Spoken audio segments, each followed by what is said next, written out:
Hello, Awakening Beauties. I'm Robin, and this is my no buy year.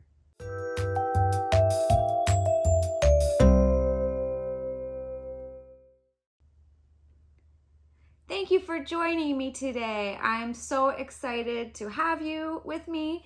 And if you're just joining me for the first time, this is my no buy year. And by that, I mean that I have made the decision that for the year of 2023, I'm not going to buy new makeup, new skincare, new housewares, clothes, books, magazines, unless I need to replace a product that I've either used up or it has expired. So why would anybody do a no buy year, you might be asking? One of my friends on Facebook said, that doesn't sound like a fun year. And I was like, no, it doesn't. But it's a project that I am passionate about as the weeks have gone by. Now I'm in my 4th week of this. And I've been spending a lot of time thinking about why I overspend, why I was overspending last year. So I'm going to talk about that in this video.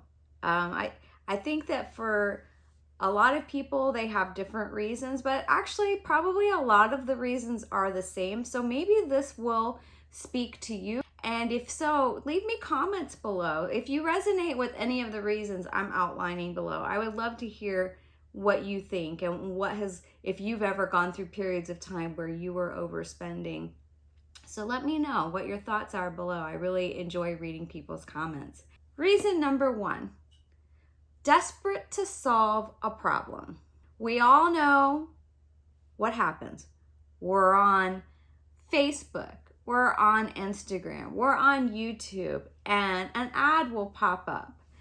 And these are targeted ads based upon the things that you're looking at, based upon your age group, your gender, yada, yada, yada. And for me, it was a lot of weight loss programs, weight loss supplements, skincare. They know I'm a woman now at 50 years old. So a lot of targeted ads. And plus, because I started watching a lot more beauty YouTube, a lot more ads started popping up. What I noticed with these ads, and some of them are like a half hour long, if you just let it keep going, it'll play for half an hour. And then it ultimately leads you to buying a product. It's never just giving you information. It may give you a little bit of information so that you can do research as to especially like supplements about the active ingredient or the herb or whatever it is, the mineral, the vitamin that's going to be beneficial for you. But these targeted ads, they create in us a feeling of not good enough, that we have a problem, that they have called it out, that this is a problem, and that we have the solution. So you may not watch those ads the first 5 times they pop up, but it's gotten into your subconscious. Even if you've skipped the ad after 5 or 10 seconds, it's gone into your subconscious where now you're thinking about what that ad was saying in those first few seconds. And you start thinking, oh, well, maybe I should listen to what they have to say.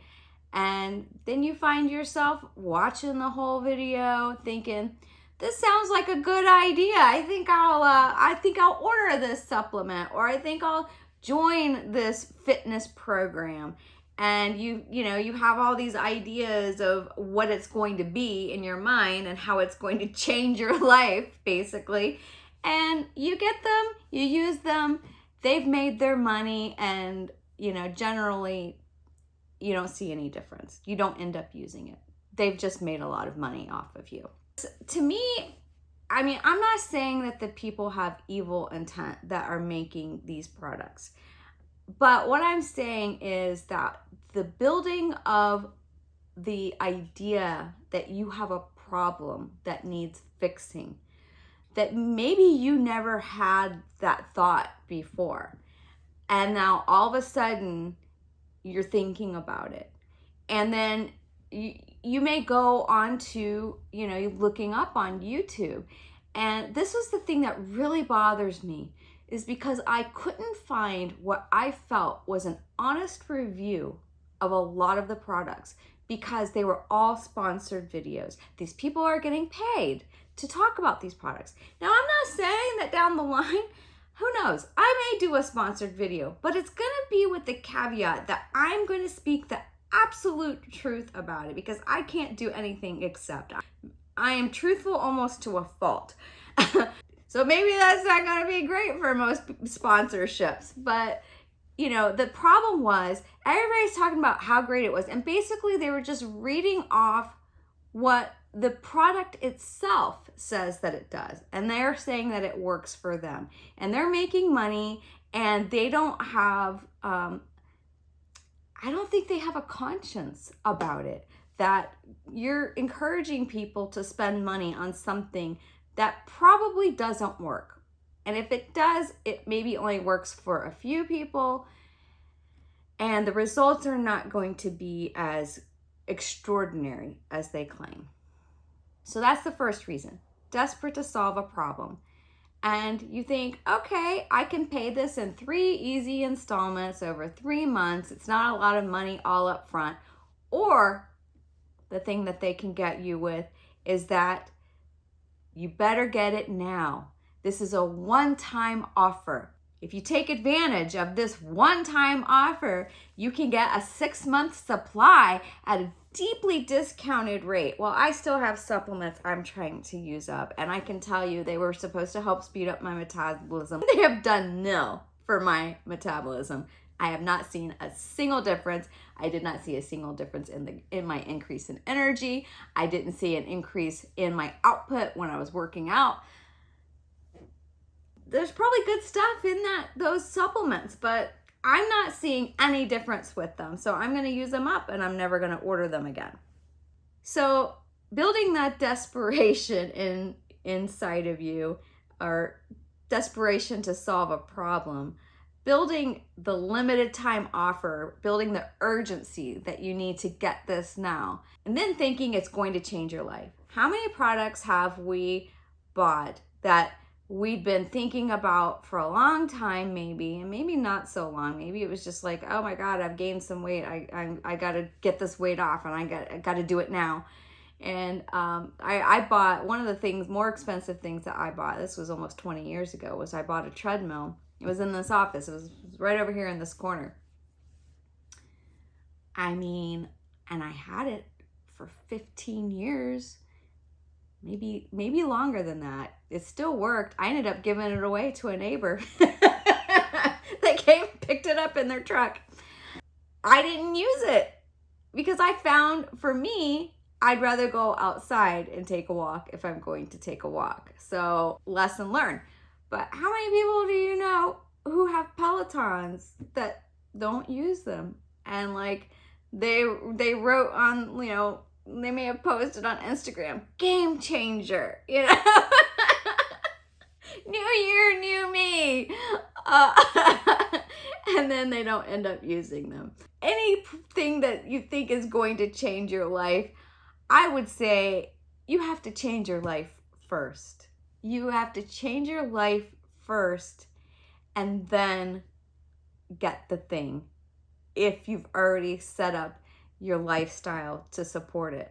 One example is my guitar. I waited about 8 months before buying my guitar. I was borrowing guitars from a couple of different friends that let me borrow their guitars. And I was taking lessons and I was practicing half hour to an hour every day. And because I was doing that already, and because of the joy that it was giving me, I finally was like, okay, now I'm ready to commit to buying my own guitar. And I did. And I'm very grateful that I did. But I was already doing that. And sometimes you don't know unless you get the thing. But I would say a suggestion that I would give is like, if you think you want to, you know, let's say it's the Peloton, I would say join a gym, and there's cheap gyms that are like $20 a month. Like YouFit, like maybe is $29 a month. So there's inexpensive gyms, but see if you will go and get on a stationary bike, or, you know, take one of their spin classes. I don't know what they're called now. They're not called spend classes anymore. They're called cycle, I think. Anyways, see, I'm showing my age. We used to call it spend classes. But either way, go and see if you'll do that 3 times a week. And if you're not, I'm telling you, if you're not going to get motivated to go and do it at a gym that's close by, and most people live within 5 to 10 minutes of a gym. I mean, I know that's not everybody, but if you live in a city, you live really close to a gym. If you're not going to get motivated, or even get motivated to take a walk outside 3 times a week, if you're not going to do that, you're not going to get on that Peloton. I can guarantee it. So I would not waste your money. That's my personal advice. I know there's exceptions to the rule, but anyways, that's the second reason that people, or that I overspend, is thinking that something's about to change my life. Another reason why I overspend is it's on sale. That kind of goes along with the line of, act now, while supplies last, it's a one-time offer. But this is more of like, if something's on sale and you've been looking at it for a while, then you might, want to go ahead and get it once it goes on sale if you were planning to buy it anyways. But sometimes, like, a lot of these stores will only give you free shipping once you get to a certain dollar amount. So like, I think Loft, you had to spend $100 to get free shipping. So I was buying more just so that I could get the free shipping. Now, my intention was, okay, well, I kind of like these other things too. So what I'll do is I'll get the free shipping. And then if I don't like it, there's a store close by. I can just take it back to the store. And sometimes I bought, like, there was one order. I bought 3 cream colored sweaters. This one, a turtleneck, and one that I think I recently wore in a video that's coming out soon. And they're beautiful. And I loved all 3 of them. And guess what? I kept all 3 of them. And I didn't need 3 sweaters, although I'm really enjoying them because I didn't have anything cream colored in my wardrobe. And I'm really loving pairing black and white and like black and camel and white and camel, like those neutral, very minimalist colors. I'm really enjoying it. And I feel like I'm backtracking here, which I am a little bit. But the point is, for me to get free shipping, I bought all 3 of those sweaters and then I kept them. And I was only going to keep one. So, same thing happened, although it wasn't because of free shipping, but same kind of thing happened with Nordstrom, where I needed some new black flats. I had just started a new job, and I realized that all of my black flats were just torn apart. And so I ordered 3. I ordered 4. I ordered 4, and I had them shipped to the store, and then I went to the store to pick them up, and I tried them on, and I was only going to keep one. I kept 3. 3 out of the 4 I kept. So, I know I've sort of gone off on a tangent here, but it's the whole sale mentality, or getting the free shipping, buying more so you can get the free shipping. Those are some of the reasons why I have overspent. Now, these are getting a little bit more into the psychological realm. One reason I have overspent is a feeling of entitlement. Like, I deserve this. I work hard. I should be able to buy beautiful things. I work my butt off. And it's wonderful if you can. If you can make the money and pay the bills and have extra left over where you can buy yourself beautiful or fun things. But that is not a reason to be able to spend money just because you feel like you deserve it. Because if you don't got the money, honey, then you don't deserve it. And so don't let people tell you, just treat yourself. Just treat yourself. No. If you don't have the money and you can't pay for that thing. You don't deserve that thing. That's something I'm seeing in myself, that I cannot justify spending money just because I work hard and feel like I deserve it. Not easy to admit. So I would say that some of the bigger reasons why I was spending more money was to pacify some negative emotional states. This happens when I'm depressed or just sort of moody, you know. I don't go into really deep depressions anymore, but I was definitely feeling some depressed feelings.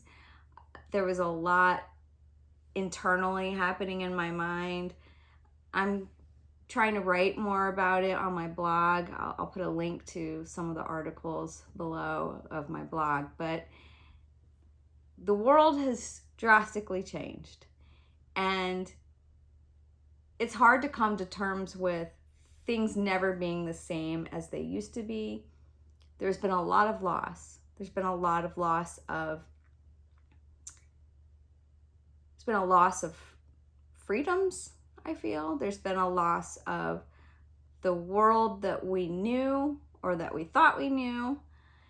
Loss of even friendships have taken a big hit because ideological differences became such a huge deal, and that was amplified by the media. I think that deep down we aren't that ideologically different, but the news really amplifies the differences in the political parties.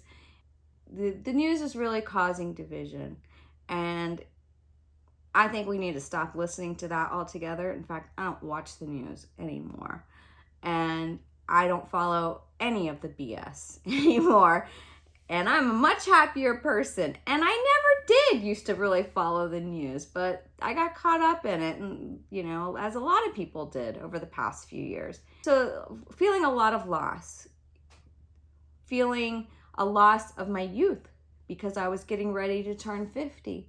And I started thinking about, like, you know, I've got more years behind me, most likely more years behind me than in front of me. And I'm seeing the changes in myself. I'm seeing, you know, the aging and the whole process. And I'm grateful for the process. Don't get me wrong. I would rather be aging than the opposite of not being around to age anymore. But I think for women, I think it's more difficult for women. I don't want to like put labels on it, but you know, I do think it's difficult for women because the beautiful women we see in ad campaigns and in movies and television, and you know, you look at some of these television shows, I find it so hilarious because the women, like the mothers, they're always so beautiful and put together and fit, and their hair and their nails and their makeup. And the men are like frumpy and like a little overweight. Very rarely are they in good shape. And it's just so hilarious to me to see that, because it's not really reality, right? And so that sets a lot of expectation, I think, for some people. You know, I was pretty cute growing up. I was pretty cute. And realizing that I'm never gonna look that way again. I'm never going to have that body again. It just like kind of hit me all of a sudden, you know, that, well, you know, because you always have the hope, sort of like, oh, I can lose the weight, and you know, I'm gonna get in shape, and I'm gonna, you know, get back into that size 4 and blah blah blah blah blah. But then you realize, okay, I can lose weight, but my skin has changed. My skin is not as firm as it used to be. Things are not holding up where they used to be. It's like, I'm not going to do plastic surgery. I don't even do I've never done Botox. I've never done fillers. So, and I just have no desire to do those things. And if you do those things, good on you. If it makes you happy, you know, I don't have any problem with anybody else doing them. I'm just not going to do them. So yeah, I was like in this state, this funk, and then your body has aches and pains that you never even realized were there before, or they weren't there before, and then all of a sudden you have chronic issues. I have chronic wrist problems now, and it drives me nuts. So all of these things I think that I was thinking about, and now I'm watching a lot of YouTubers and I'm getting all of these ads, and they're placing more thoughts in my head about me not being good enough as I am. And I think all of that sort of led me down the path that could have become much worse than it was. But I will say that trying to pacify negative emotional states and doing that by,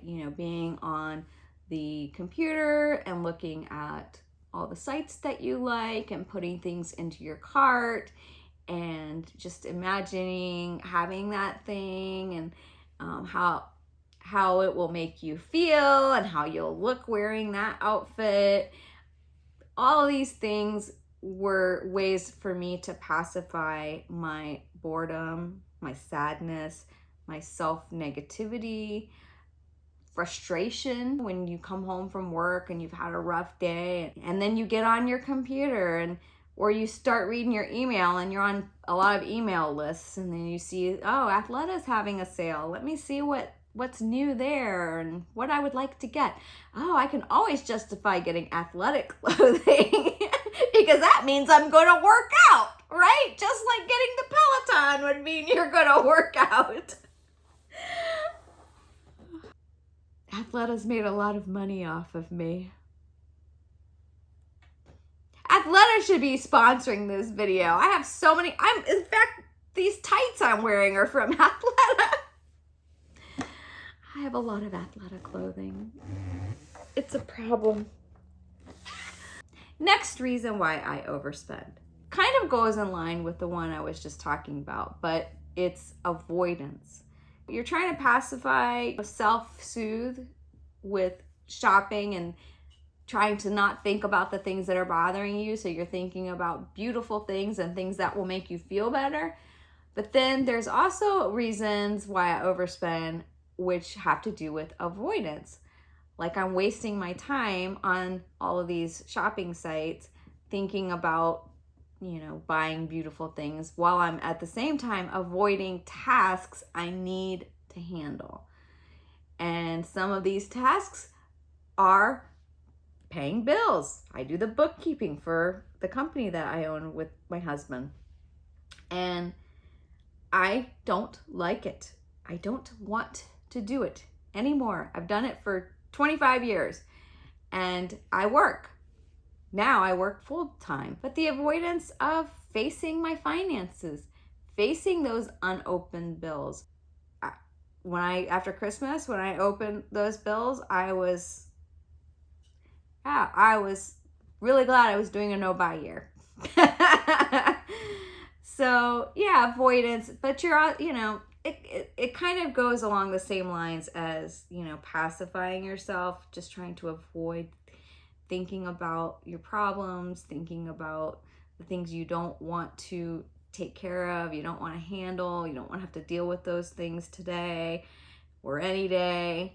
Those things are always there though, but procrastination has its own price. The more you procrastinate, or at least the more I procrastinate, the more anxiety starts to build. It's so weird that we do that. I procrastinate sometimes. I'm going to say me because I don't know about other people, although I know that I'm not special in this regard. But I procrastinate on doing certain things that I know need to be done. And when I found that when I was online buying things, it started to get to the point where instead of feeling good about those purchases, immediately I started feeling anxiety about them because I knew I just spent money that I didn't know if I had because I haven't opened my bills. I haven't faced the consequences of the previous month's spending. And yeah, it was just getting to be a really vicious cycle. I've been thinking about how to prevent myself from overspending and how to avoid it altogether. And I've come up with a list that maybe will be helpful for some of you. And let me know below if you're doing any of these things, and if any of this resonates, and if it helps any of you. I've heard it said that for any journey you're going to take, you need to know where you're starting. One of the best ways to do that is to really make an honest budget. You can get very inexpensive accounting software nowadays, and some people are even just doing it through their phones, where they can download their bank statements and they can categorize. I happen to use a desktop version of QuickBooks, and you can make a budget from QuickBooks itself, or simply just an Excel sheet. If you know where your income is coming from, you know how much you're making every month, and for people self-employed, sometimes that's not so easy to do, but you can have a general idea. You know how much you've made over the past 12 months, and you also know how much you spend on rent, mortgage, car payment, car insurance, and make an Excel sheet and see exactly what's coming in, what's going out. Do we have any disposable income at the end of that? And that can be very eye-opening when you actually see the numbers on paper in black and white of what you have and what you don't have. Hopefully you have more than you don't have. So what's your true discretionary income after all of the necessities? And after all of your bills, and then you have to include groceries in that, you also have to think about setting aside money for an emergency fund, because stuff happens and you need to be putting money away. Some people say 10% of your income you need to be putting away, but it's a really good idea to have 3 to 6 months of your salary put away. And most Americans don't have a fraction of that, including me. I don't have 6 months put away that I could pull out of a savings emergency account. Second thing to do to avoid overspending is, before you press that place order button, put the phone down, walk away from the computer, and just get away from that device and take just a couple of minutes to take like 10 long, deep, cleansing breaths and ask yourself, am I ordering this thing from a place of calm, from a place of empowerment, or am I buying this out of anxiety or a feeling of desperation? Why am I actually buying this? And you may even want to journal. You may want to, get yourself a little journal and write. It may sound silly, but say, I am about to order XYZ. Why am I ordering this? Do I need this? Or is it a want? How do I expect I will feel once I have it? I mean, I could give you more prompts if you want, but I think that's enough right there. How will I feel if I don't order it? I'm going to give you more prompts, it seems. Do I need it right now? Or can it wait? Can it wait a day? Can it wait a week? Can it wait a month? Or maybe never. Do I have a similar product that I can use instead? I mean, sometimes we'll order things that we already have a similar thing.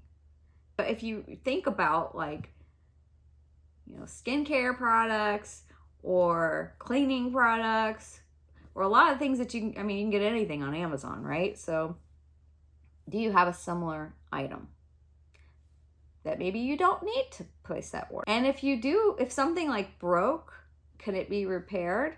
We live in such a throwaway society that's really a tough one. But I found myself just this past week, because we have a home office and we have a computer printer, and there's something wrong with it, and it's an HP laser printer, and I've had it for like, I don't know, I think I've had it for like 3.5 years. It's just past the warranty, of course, but there's something wrong with it where you can't print wirelessly, and that's from any of my computers, any of my 3 computers that I have.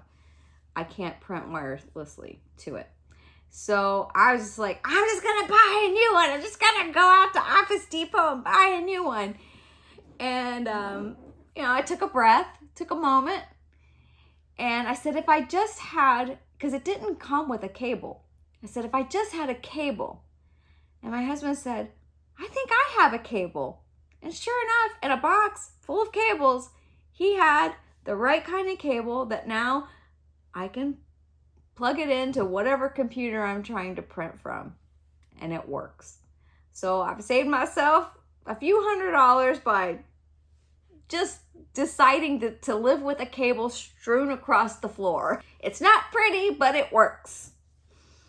Another question you can ask yourself is, and this is something that I don't think people do enough of, is to think about how many hours will I have to work? If I work salary or, hourly, how many hours do I have to work to pay for this thing? And you've got to add 30% because you have to understand that the government is taking 20 to 30% of your income. So you're actually having to work more than that. If you make $25 an hour, something costs $50. It doesn't take you 2 hours of work. It takes you 3 hours of work to be able to pay for that thing. So I do that. If I'm thinking about buying something, I think about, especially if it's something expensive, I'm like, I have to work a half of a week or a whole week of work to pay for this thing. That's your time. That's your energy. Is it really worth that? I mean, maybe, but most likely not. When you think about, it's not necessarily the big purchases that get me, although I have made some big purchases. It's all these little, $20, $30 things on Amazon that I just, put it on my cart. I'll put it in my cart. And before I know it, I've spent $1,000 at Amazon in a month. I mean, it's shocking. It's really, I'm being honest here when I say I was shocked at how much it was Christmas, yes, but I can't even say we. I mean, a lot of them were gifts, but okay, we spent a lot of money, and it just blew my mind. I couldn't get over it. I couldn't believe it. How many hours did I have to work to pay for that? A lot. The next thing I will say to avoid overspending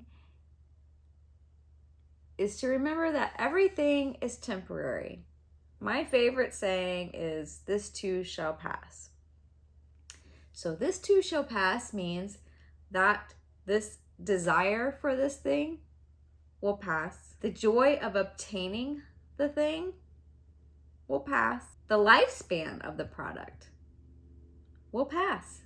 Even the desire to have that thing will pass. I think that was the first thing I started with, but I'm re-saying it again here. That everything in life is temporary.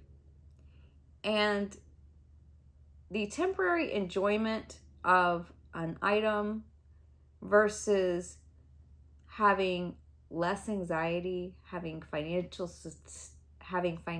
stability, it's just not worth it. It's just not worth it. And I don't think enough people are really talking about this. I don't know. I don't find I'm hearing a lot of my friends talking about this kind of subject or idea. It's all dust in the wind, my friend. There will always be something new to buy. There will always be something else that you want.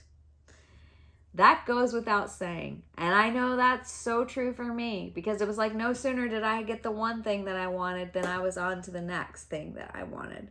So it's this insatiable desire to have more. And I know there's more to this. I think a lack mentality is also causing me to overspend, wanting more of a good thing. Like I liked the cream sweater, so I bought 3. I liked the black flats, so I bought 3. Oh, I'm seeing a pattern here. But, that lack mentality, that led to the toilet paper shortage of 2020. I couldn't believe that people were going nuts over getting toilet paper.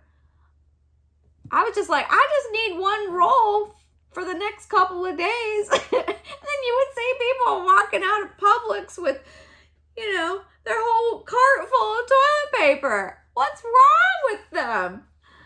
I don't know. But anyways, I went off on a tangent there.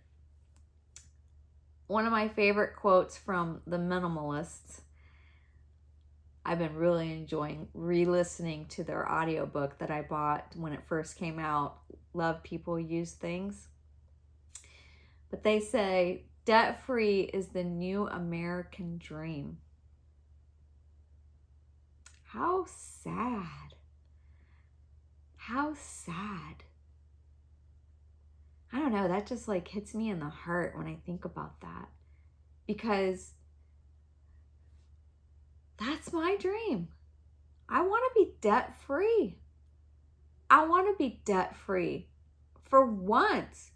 Now, I know it's possible.